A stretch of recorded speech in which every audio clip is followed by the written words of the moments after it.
오늘 성경 말씀은 창세기 15장 5절에서 7절입니다.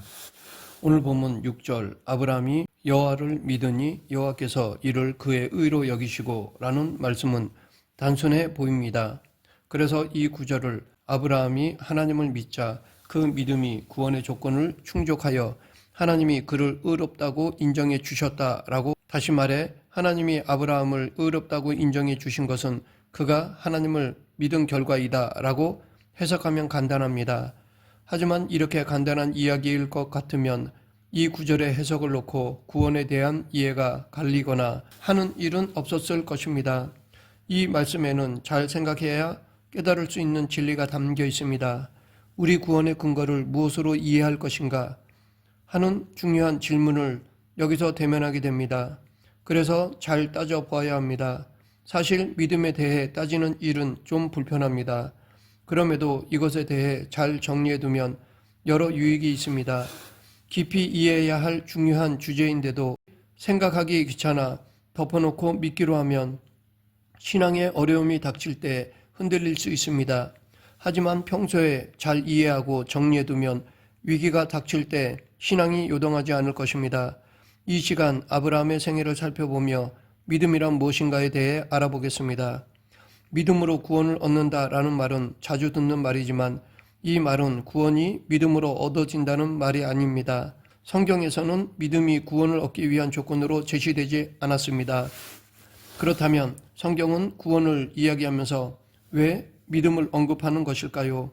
여기서 우리는 성경이 말하는 믿음에 대해 추측해 보아야 할 이유와 필요를 발견하게 됩니다. 아브라함이 여호와를 믿으니 라는 표현은 창세기 15장에 가서야 처음 등장합니다. 그리고 이런 아브라함의 믿음에 대해 하나님이 의롭다고 인정해 주시는 내용이 바로 뒤에 이어집니다. 처음 고향을 떠날 때의 아브라함은 하나님을 믿는 사람이 아니었습니다. 갈대아 우르를 떠날 때에는 하나님을 알지도 믿지도 않았던 아브라함에게 이제 믿음이 생긴 것일까요? 아니면 이 믿음은 어디서 온 것일까요? 처음 아브라함은 고향을 떠나 가나안을 향해 가라는 하나님의 명령에 믿음으로 순종한 것이 아니었습니다. 그는 하나님에게 떠밀리듯 고향 땅을 떠나왔습니다. 그런데 이 아브라함이 자기 주변에서 일어나는 사건들을 통해 하나님의 하나님 되심을 깨닫게 되면서 믿음에 대해 조금씩 알아가게 되었습니다. 그 대표적인 경험이 애굽에 내려가 아내를 빼앗겼다가 되찾은 사건입니다. 천하를 호령하던 애굽 왕이 하나님 앞에 쩔쩔매는 모습을 본 아브라함은 하나님의 위대하심에 눈을 뜨게 되었습니다. 그리고 이 광대한 하나님이 바로가 아닌 자신을 편들어 주신 일을 겪으며 하나님의 보호하심과 간섭하심에 대해 깨우치게 되었습니다. 이런 체험이 있었기에 아브라함은 하인들만 이끌고 가나안 족속들의 전쟁 속으로 뛰어들어 조카 롯을 구해오는 엄청난 일을 해낼 수 있었던 것입니다. 그리고 마침내 창세기 15장에 오면 하나님 앞에 선 아브라함의 태도가 조금 달라져 있음을 확인할 수 있습니다. 창세기 15장 1절 2절에 보면 아브라함은 하나님과 대화를 나누고 있습니다. 그 전까지 아브라함은 그저 하나님에게 끌려다니기만 했습니다. 하나님이 끊임없이 당신을 보여주시며 설득해 오실 때 아브라함은 그저 반신반의 자세로 따라가고 있었을 뿐이었습니다. 그런데 15장에서 아브라함은 이전과 사뭇 달라진 모습을 보입니다. 아브라함은 자기에게 나타나신 하나님을 향해 자신의 마음을 밝혔습니다. 하나님은 아브라함의 말을 들으신 후 그에게 엘리에셀이 아니라 내 몸에서 날짜가 상속자가 될 것이다 라는 약속을 주셨습니다. 더 나아가 아브라함의 몸에서 날 상속자를 통해 그의 자손이 하늘의 별과 같이 많아질 것이라는 복까지 약속해 주셨습니다. 그러자 여기에 아브라함이 여호와를 믿으니 여호와께서 이를 그의 의로 여기시고 라는 말씀이 이어집니다. 이 대목을 접하면 우리는 어쨌든 아브라함이 하나님을 믿었기 때문에 하나님이 아브라함을 의롭다 하셨다라고 생각합니다. 그런데 우리가 이렇게 쉽게 결론 짓기 전에 먼저 확인할 내용이 있습니다. 즉, 이 믿음이 아브라함에게서 스스로 생겨난 것으로 성급한 결론을 내리기 전에 이 믿음이 어디서 온 것인지 먼저 생각할 필요가 있다는 것입니다. 이 믿음이 아브라함에게서 나온 것인지 아니면 하나님에게서 비롯된 것인지 살펴보아야 한다는 것입니다. 하나님에 대한 믿음은 인간이 스스로 만들어낼 수 없습니다. 그러하기에 아브라함의 이 믿음은 하나님에게서 온 것입니다. 여태 하나님을 모르고 살아온 아브라함을 그의 고향과 친척과 아버지의 집, 곧 이방신을 섬기고 이방신밖에 모르던 곳에서 불러내신 분은 바로 하나님이십니다. 이 하나님이 아브라함에게 여러 번 나타나시고 여러 사건을 통해 역사하시며 그의 생애를 주장하시어 마침내 그를 설복한 것입니다. 이 같은 하나님의 끈질긴 설득하심의 결정체가 바로 믿음입니다. 믿음은 아브라함이 스스로 결단하고 의지를 발휘하면 그냥 만들어낼 수 있는 것이 아닙니다. 하나님이 아브라함을 설득하셔서 아브라함 안에 자라나게 하신 것, 아브라함을 향한 하나님의 일하심의 결정체, 그것이 아브라함이 내보인 믿음입니다. 성경이 믿음에 대해 말하고 싶은 이야기가 바로 이것입니다. 이 믿음은 창세기 15장 6절을 인용하여 구원에 대해 이야기하고 있는 바울의 설명을 통해 더 잘 이해할 수 있습니다. 그것이 바로 로마서 4장입니다. 로마서 4장 5절 6절을 보면 일하는 자에게는 그 삭이 은혜로 여겨지지 아니하고 보수로 여겨지거니와 이를 아니할지라도 경건하지 아니한 자를 의롭다 하시는 이를 믿는 자에게는 그의 믿음을 의로 여기시나니 라고 하여 은혜와 보수를 구분하고 있습니다.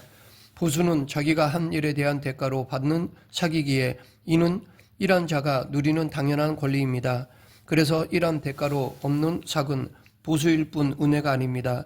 그런데 구원은 은혜라고 합니다.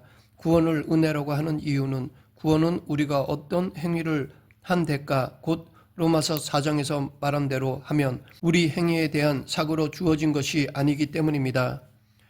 믿음으로 구원을 얻는다라는 말도 은혜라는 관점에서 이해해야 합니다. 바울은 우리가 받은 구원이 일한 대가로 얻은 보수가 아니라 은혜라고 선언하여 믿음이 구원을 위해 구비해 두어야 할 조건으로 오해되지 않도록 설명하고 있습니다. 그래서 믿음으로 구원을 얻는다라고 말할 때 구원은 보수로 이해될 수 없습니다. 구원은 은혜인 것입니다. 이처럼 구원은 은혜이기에 구원을 얻은 자는 자기를 내세울 수 없습니다. 로마서 3장 27, 28절 그런즉 자랑할 때가 어디냐 있을 수 없느니라 무슨 법으로냐 행위로냐 아니라 오직 믿음의 법으로니라. 그러므로 사람이 의롭다 하심을 얻는 것은 율법의 행위에 있지 않고 믿음으로 되는 줄 우리가 인정하노라. 구원은 행위의 법이 아니라 오직 믿음의 법으로 주어지는 것이기에 우리가 구원에 대해 내세울 수 있는 것은 없습니다. 이로써 행위의 법과 구별되는 믿음의 법은 인과율의 적용 너머에 있는 것임을 알 수 있습니다. 믿음은 구원을 얻기 위해 충족해야 할 조건으로 주어지지 않았습니다. 그래서 구원을 받은 사람은 자기가 구원받았다고 해서 자기 믿음을 자랑으로 내세울 수 없는 것입니다. 앞서 로마서 4장에서 보수와 은혜를 대조하여 구원을 은혜라고 설명했듯이 여기서는 행위의 법과 믿음의 법을 대조하여 구원을 믿음의 법으로 설명하고 있습니다. 행위로 얻는 구원이 아니기에 사람이 자기를 내세우거나 자랑할 것이 없다고 강조합니다. 이렇게 성경을 통해 우리는 믿음으로 구원을 얻는다고 알고 있습니다. 그럼에도 왜 우리는 구원을 이야기하는 데 있어서 우리 자신을 자랑하게 될까요? 아마도 자기가 받은 구원은 자기의 수고와 노력이 담긴 신앙생활에 대한 대가로 여기기 때문일 것입니다. 만일 그렇게 생각한다면 그는 아직도 은혜가 무엇인지 믿음이 무엇인지 이해하지 못한 사람입니다. 그러하기에 구원 얻지 못한 사람을 향하여 나는 믿음을 가졌기에 하나님이 나에게 구원을 주셨다라는 말을 한다면 그것은 구원을 은혜로 여기지 않고 있다는 증거입니다. 성경은 구원을 설명하면서 이것이 보수로 오해되거나 자기 자랑으로 가지 않게 하려고 믿음이라는 단어를 사용한 것입니다. 곧 믿음이란 구원하려는 대상에게서 구원의 이유를 찾지 않고 그에게 구원이라는 결과를 주는 하나님의 방법을 가리킵니다.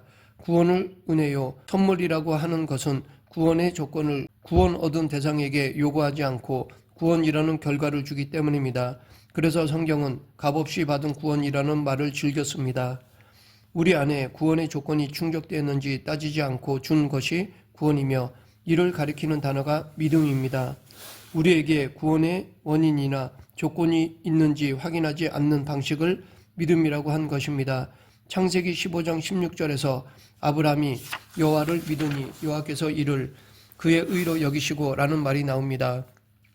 이 대목만 읽으면 믿음이 아브라함에게서 시작된 것처럼 보이지만 이 구절은 구원 얻을 믿음, 곧 하나님을 만족시켜 드릴 만한 믿음이 인간에게서 나올 수 있다는 말씀이 아닙니다. 아브라함의 이야기는 창세기 11장부터 등장하는데 15장에 이르러서야 비로소 아브라함이 여호와를 믿으니라고 하여 믿음이라는 단어가 나옵니다. 아브라함의 생애를 굳이 나열한 뒤 15장에 와서야 믿음에 대해 이야기하는 것입니다. 여기에 와서야 아브라함이 여호와를 믿으니라는 표현이 나오는 것을 보면 아브라함에게 처음부터 믿음이 있지 않았다는 것을 알 수 있습니다. 이방신 말고는 아는 것이 없는 아브라함을 부르심으로 시작된 하나님의 설득이 마침내 아브라함으로 하여금 믿음의 자리, 의롭다 여김을 받는 자리에 이르게 한 것입니다. 이처럼 구원은 하나님이 우리를 거듭나게 하시고 그분의 자녀가 되게 하는 행위입니다. 구원은 전적인 하나님의 일하심인 것입니다. 그러면 우리 스스로는 만들어낼 수 없는 이 믿음이 하나님의 일하심으로 우리 안에 자라게 되면 어떤 일이 생겨날까요? 우리 안에 믿음이 있을 때 무엇을 하게 될까요? 하나님이 우리에게 이루신 것이 무엇인지 깨닫게 되는 날 우리는 하나님을 믿습니다 라는 항복을 고백하게 됩니다. 그러면 하나님은 마치 우리의 항복이 구원의 이유라도 되는 듯 우리의 고백과 믿음을 칭찬해 주십니다. 그런데 이러한 구원의 소식을 듣게 될 때 우리가 먼저 보이는 반응은 항복이 아닙니다. 구원의 놀라움에 대해 알게 되면 자연스럽게 나오는 질문이 있습니다. 구원이 그렇게 값없이 주어지는 은혜라면 구원을 위해 우리가 할 것은 없고 하나님 홀로 이루시는 것이라면 무엇하러 이렇게 고생하며 신앙생활을 합니까? 입니다. 이에 대해 사도 바울은 그런즉 우리가 무슨 말을 하리요? 은혜를 더하게 하려고 죄에 거하겠느냐? 라고 하였습니다. 바울의 이 반문이 강조하는 바는 말이 안 되는 은혜로 받은 구원이기에 이 은혜를 알게 되면 오히려 제멋대로 살거나 은혜를 핑계대며 죄에 거할 수 없다는 것입니다. 십자가는 하나님의 능력이요 지혜입니다.